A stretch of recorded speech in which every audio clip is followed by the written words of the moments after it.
में राम आएंगे। सजा दो घर को गुलशन सा, अवध में राम आएंगे। बड़ा ही शुभ वो दिन होगा, मेरे घर राम आएंगे।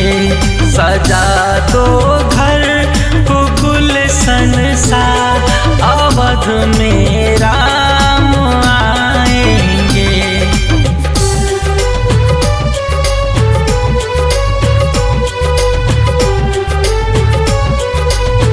Music by Raj Babu.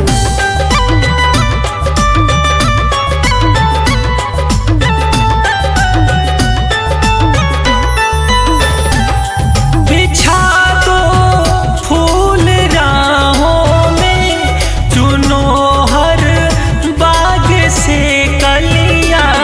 बिछा दो फूल राहों में, चुनो हर बाग से कलियां।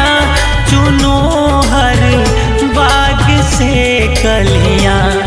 करो चल कर चरण बंदन, करो चल कर चरण बंदन। अवध में राम आएंगे। सजा दो घर को गुलशन सा, अवध में राम आएंगे।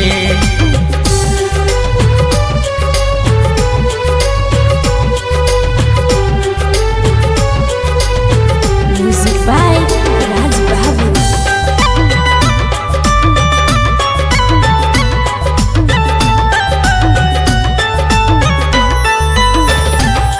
है दिल में प्यार प्रभुवर का, नयन में प्रेम के आंसू।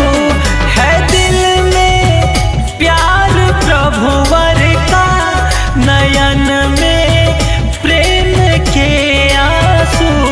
नयन में प्रेम के आंसू। नयन के जल से पग धोना, नयन के जल से पग धोना।